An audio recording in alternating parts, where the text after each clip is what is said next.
सीता राम।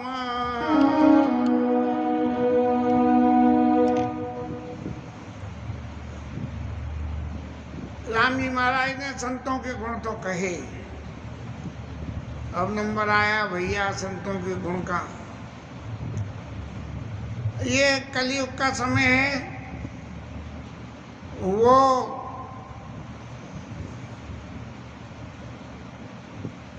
त्रेता युग का समय था और गोस्वामी जी ने सारी बातों को, संतों के गुणों को सबके वर्णन करके और राम जी के मुख से एक बात कहलवाई, ऐसे अधम मनुज नरा और कतयुग त्रेता नाई और द्वापर कछुक वृंद बहु होई कलियुग माई। वे ऐसे जिनके अवगुणों का वर्णन गोस्वामी जी ने राम जी के मुंह से करवाया, तो बोले ऐसे लोग जो है कलयुग में होंगे। सतयुग त्रेता में तो इनका नाम पता ही नहीं होगा, लेकिन द्वापर में कुछ होंगे और कलयुग में तो होंगे ही जे, इसके अलावा कुछ होंगे ही नहीं। और हम तो प्रत्यक्ष रूप से इस बात का अनुभव कर रहे हैं। लेकिन राम जी के मुख से कही हुई बातें कुछ और थी। यदि इन अवगुणों को आज की तारीख में हम किसी के बारे में इन अवगुणों को किसी के सामने वर्णन करें, तो उसके अवगुण हो या नहीं हो, उन अवगुणों में हमारी गिनती आ जाएगी कि बोले तुम तो इतना सब भी जानते हो कि जेब कैसे काटी जाती है और पड़ोसी से द्रोह कैसे करा जाता है, इसलिए ये सारे गुण तुम में मौजूद है। तो सुबह अभी जब कथा पर बैठे तब एक चित्त में आया कि दुर्गुणों का वर्णन करना क्या उचित है। अभी YouTube पे तो पता नहीं है क्या कितने वक्ता ऐसे ऐसे गुण दुर्गुणों के ऊपर में चर्चा करते हैं जो सामान्य रूप से निंदनीय है, लेकिन अब तो कुछ मर्यादा तो किसी बात की है ही नहीं। तो यही दिमाग में आया कि क्यों तुम जो है दुर्गुणों का वर्णन करने में अपना समय बर्बाद करते हो, इससे तो भगवान के गुणों का ही गान करो। तो विनय पत्रिका का पद भगवान की सेवा में लगा रहे।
दुष्टों के गुण और लक्षण गाने से अच्छा भगवान के गुणों की चर्चा करें।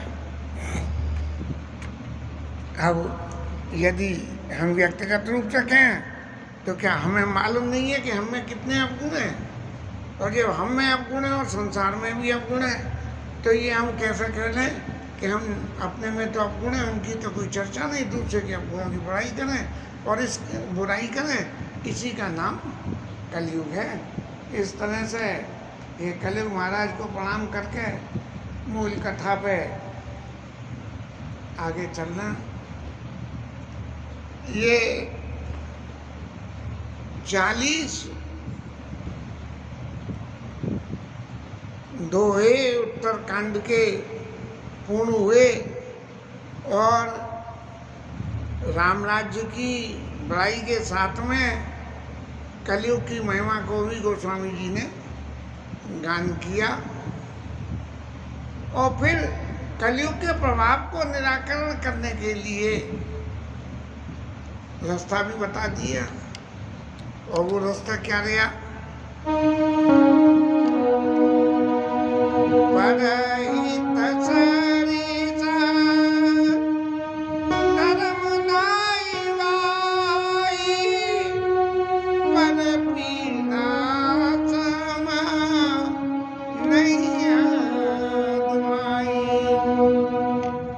सारे धर्मों की जड़ बोले परहित सरे, दूसरे का हित करो, इसके बराबर कोई धर्म नहीं और दूसरों को पीड़ा दो, इससे ज्यादा कोई अधर्म नहीं। ऐसा गोस्वामी जी ने निवेदन कर दिया। और एक बात और लिख दी कि निर्णय सकल पुराण वेद करा कै उतात जानई को विद नर। महाराज ये जो ऊपर मैंने कही कि परिसरित धर्म नहीं भाई, ये मैं नहीं कह रहा हूँ, ये वेद पुराणों ने निर्णय किया है। और इस निर्णय को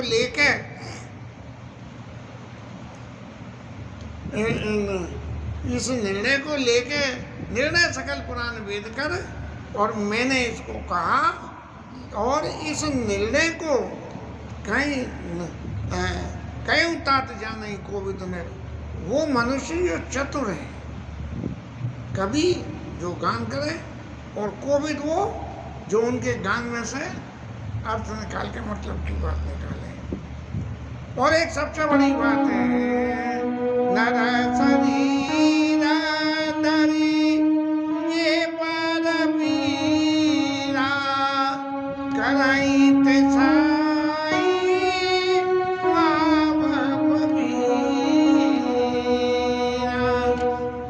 शरीर धर के दूसरों को पीड़ा पहुंचावे, उनकी क्या स्थिति है? वे संसार की इस भयानक पीड़ा को झेलते हैं। समय सबका बदलता है, किसी का बुरे से अच्छा होता है, किसी का अच्छे से बुरा होता है, क्योंकि कर्म किया हुआ कभी कोई व्यर्थ नहीं जानता। इसलिए कोई गलत कर्म न करें, लेकिन फिर भी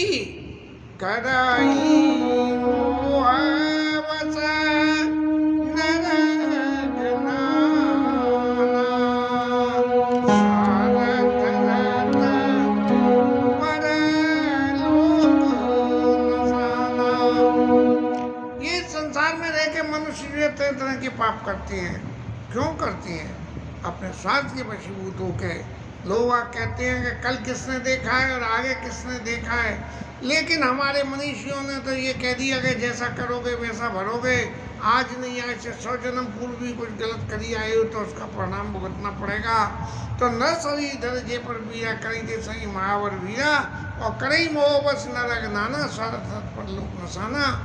ये जनों को सुधारने के लिए अपने परलोक का नष्ट कर लेते हैं कि ये जन्म पूर्ण होने के बाद, ये शरीर पूर्ण होने के बाद क्या क्या पीड़ा सहनी पड़ेगी, इसको ओवरलुक कर देते हैं। तो जो ऐसे लोग हैं, अब वापस राम जी के ऊपर में यहाँ अपने भरत जी के सामने राम जी महाराज कह रहे हैं कि असंतों के लक्षण तो बता दिए, लेकिन ये असंतों के लक्षणों से इसका फल क्या होता है? इसका फल क्या होता है कि काल रूप तिनकर में भ्राता, शुभ अशुभ कर्म फल दाता। मैं ऐसे व्यक्तियों के लिए उनके करे हुए शुभ कर्म और अशुभ कर्म का फल देने वाला, और अशुभ कर्म का यह फल देना हो तो मैं उनके लिए काल स्वरूप भी हो जाता है।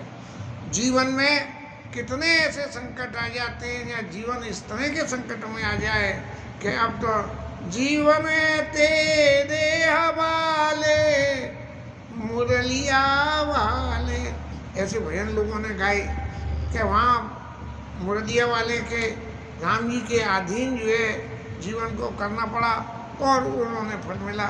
तब कहते हैं भैया पुण्य आड़े आ गए इसलिए बच गए, नहीं तो क्या कही जाए।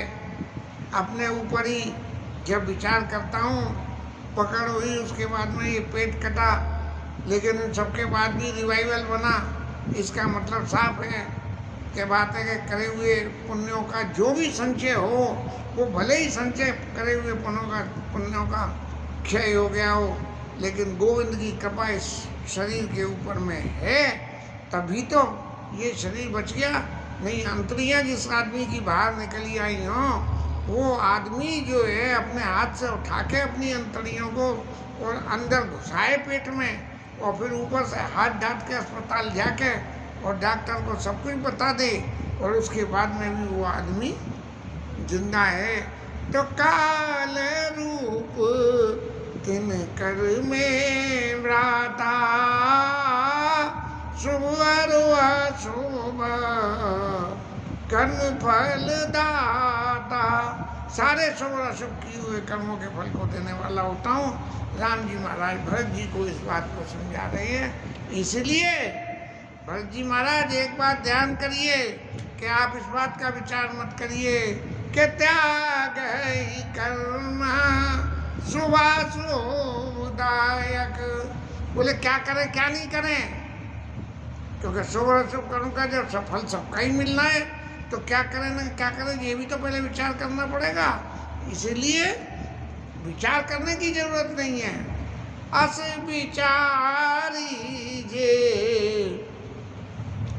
परम सयाने, जो सयाने भी नहीं, अतिशय सयाने हैं, परम सयाने हैं। और उनका क्या है? अस विचारी जे परम सयाने, और भजई मोई संसति दुख जाने। जो सियाने लोग आ गए वो क्या करते हैं कि कर्म क्या करें क्या नहीं करें, इस बात का तो विचार छोड़ दो, और ये चित्त में धारण करो कि इन सारे कर्मों की संसति माने कर्मों का फल, इन सारे कर्मों का फल देने वाला मैं स्वयं हूँ। और जो कर्मों का फल देने वाला है, किसी से अपना काम कराना हो तो उसके प्रति कुछ न कुछ तो जो है सेवा उसकी करनी पड़ती है, शारीरिक रूप से, मानसिक रूप से, और आजकल तो आर्थिक रूप से सेवा करके ही लोग वह संतोष कर लेते हैं। आर्थिक रूप से करी हुई सेवा यद्यपि फल देती है, लेकिन उसके लिमिटेशंस बहुत हैं। इसलिए भजई मोहि सुर नर मुनि नायक, सब मेरा भजन करते हैं, ये सबसे बड़ी मेरी सेवा है। त्याग करना शुभाशुभदायक, भजई मोहि सुर नर मुनि नायक। इसलिए जो है जो चतुर हैं वो मेरा भजन करते हैं, कर्म कुछ करते ही नहीं। कर्म करते ही कर्म के प्रारब्ध में, कर्म की संस्कृति में लिप्त होना पड़ता है। इसलिए सारे कर्मों का त्याग करके सीताराम राम राम, सीताराम राम राम, सीताराम राम राम, सीताराम।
भगवान के नाम का भजन करते हैं। और फिर भगवान ने भरत जी को एक उपदेश में एक बात और कही कि सुनो तात माया कृता गुण और दोष अनेक। ये संसार की रचना माया के वशीभूत होके, और जो चीज माया के वशीभूत है उसमें गुण अवगुण है। और गुण भी कैसे कि गुण भी बहुत है और अवगुण ही बहुत है। इसलिए सुनो तात माया कृता गुण और दोष अनेक। और गुण यह उभय न देखिए सो बोले जिंदगी में सबसे बड़ा गुण क्या है कि बोले गुणों के चक्कर में जाओ ही मती। तो क्या करो, जो कोई भी मिले, जिस किसी से भी जैसा संबंध हो, भगवत नाते संबंध। और भगवत नाते संबंध क्या है, बोले भैया जय सिया राम, बोले इससे आगे बोले हमें नहीं है कोई तुमसे काम। जय सिया राम, राधे श्याम सीताराम।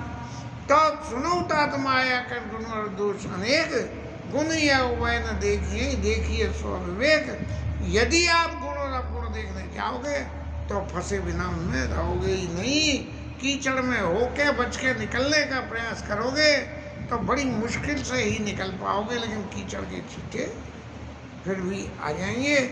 ऐसा उपदेश प्रभु ने भरत जी को संतों के लक्षण ने विवेचना में कही। हमारे तो चित्त में हम क्या कहें, हम मुंह से बोल तो जरूर रहे हैं, लेकिन इनमें से एक भी गुण अंदर हमारे नहीं है। और माया के वशीभूत होके हम ये छोड़ नहीं पा रहे हैं कि गुण ही है वह न देखिए सो विवेक। बस एक बात जरूर है कि किसी से भी मिले तो हाथ जोड़ के राधे राधे कर लें। ये एक बस गुण इतना बाकी रह गया है, और तो अवगुण ही अवगुण भरे हुए हैं। राम जी के ऐसे सुंदर वचनों को सुन के सब लोगों के हृदय में अत्यंत सुख हुआ, हर से प्रेम ने हृदय समाई। और करे विनय अति बार बार जो है राम जी की विनय कर रहे हैं कि प्रभु आपने कितना सुंदर उपदेश दिया। अब इतने आदमी बोलेंगे बार बार तो हनुमान ही है हर्ष अपारा। और हनुमान जी महाराज को तो इतनी खुशी हो रही है कि भगवान ने अपने भक्तों के लक्षण कहे, और किसके प्रश्न पे कहे, उसको अगुआ करने वाला तो मैं हो गया। तो भगवान जब इन सबों के ऊपर कृपा करेंगे तो थोड़ी मेरे ऊपर भी आई जाएगी। जैसे कोई आदमी से बाजार में लड्डू मंगवाओ और लड्डू लेके आवे तो भोग प्रसाद में 2-4 बूंदी तो बट में आई जाती हैं। अपनी रघुपति निजा मंदिर गए, ए विधि चरित करत नित नए। ऐसे जब जीवन में वो आराम तो आइडिया आते हैं, बाग में गए, संतों के लक्षण भगवान ने सुनाए और फिर अपने जो भवनों में चले गए। नारद मुनि बार बार भगवान के पास आते हैं, क्योंकि नारद जी ने ही तो श्राप दे के इनको राम अवतार धारण करवाया था, तो इसलिए बार बार आते हैं और राम जी के चरित्रों की कथा सुनते हैं कि आज राम जी महाराज वन में गए, सुंदर उपवन देखने गए, अपने बगीचों में गए और वहाँ ऐसी ऐसी कथा हुई। और फिर ब्रह्मलोक में जाके जो है नारद बाबा को तो जो है भगवान के गुणों की चर्चा करना, तो वहाँ जाके ब्रह्मलोक में जाके सब सुनाते हैं। अभी ये तो ब्रह्म वार्ता की बात है, लेकिन लौकिक जगत की वार्ता में हम देखें, घर में एक कोई छोटा सा बालक आए नया, चाहे वो हमारा बेटा हो, चाहे हमारा नाती हो, चाहे हमारा पंथी हो, कोई भी हो, एक छोटा सा बालक आए और जब उसकी माँ से, उसके बाबा से, उसके पड़वावा से कोई भी बात जब करी जाती है तो क्या पूछा जाता है, बोले हमारे लाला के क्या एडवेंचर है, नई बात क्या हुई, बोले आज उसने ये काम किया, आज उसने ये काम किया। ऐसे ही ब्रह्मलोक में जब नारद बाबा जाते हैं तो ब्रह्मा बाबा उनसे, ये तो देवताओं के भी देवता हैं, तो जो उनसे पूछते हैं कि आज राम जी महाराज ने क्या करा। फिर नारद जी महाराज खूब विशद व्याख्या करके भगवान के गुणों की और सबको वहाँ सुनाते हैं, और सुन के सब लोग अत्यंत सुख पाते हैं। और फिर बार बार पूछते हैं, पुण्य पुण्य तात करो गुण गाना, कि भैया राम जी के, नारद जी बाबा राम जी के गुणों का बार बार वर्णन करो। और संकादिक ऋषि तो ब्रह्म भवन में ही रहे, अयोध्या आए, राम जी की वंदना करी, राम जी से वंदना करवाई, और ब्रह्म भवन संकादिक अति अभीष्ट पर पाई, भगवान से ये वरदान लेके कि महाराज आपके चरणों में हमारी हमेशा प्रीति बनी रहे, ऐसा चरण ने प्रेम भगत नवावनी देव, हमें श्री राम अपनी प्रेमा भक्ति हमें दे दो, ऐसा वरदान लेकर वो तो वहाँ चले गए। और वहाँ जाकर जब नारद बाबा भगवान के चरित्रों को सुनाते हैं और संकादिक ऋषि जब सुनते हैं, यद्यपि वो ब्रह्म के ध्यान में हर वक्त निरत रहते हैं कि राम जी की कथा को हर वक्त सुनाते हैं और सुनते हैं, फिर भी वो जो समाधि, जो भगवान के गुणों को सुनने की समाधि है, उसको छोड़ के नारद बाबा जो कथा सुनाते हैं लाइव टेलीकास्ट, वो जो है उसको सुनते हैं। इस तरह भगवान राम का चरित्र अत्यंत पावन और ब्रह्म पर चरित सुनई तगी ज्ञान, जे हरि कथा न करई रति तिनके ही पाषाण। जो जिस जीवन से, सांसारिक जीवन से मुक्ति हो गई, संसार में उनका वो लगाव नहीं रहा, और ब्रह्म पर, ब्रह्मवेत्ता में जाकर, ब्रह्म समाधि में जाके और वो निरत हो गए।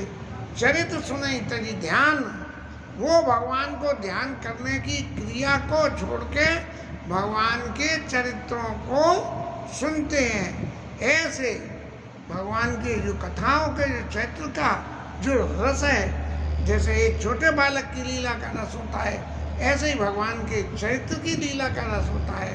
तो जो उस भगवान की चरित्र की लीला के रस में जो लोग रति नहीं रखते हैं, उनके हृदय पत्थर के समान है, ऐसा गोस्वामी जी ने कहा।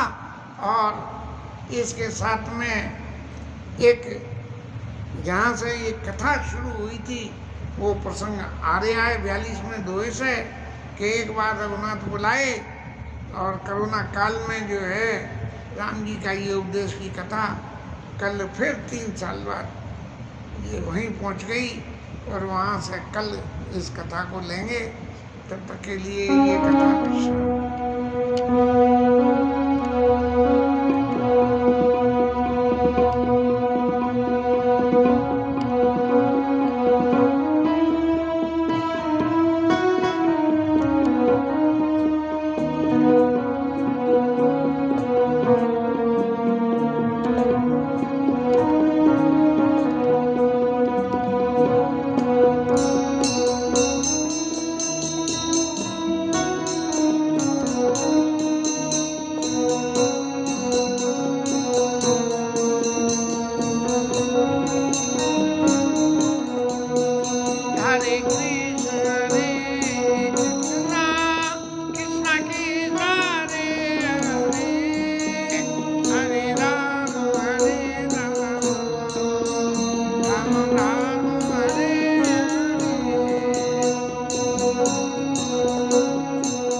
जय जय श्री राधे।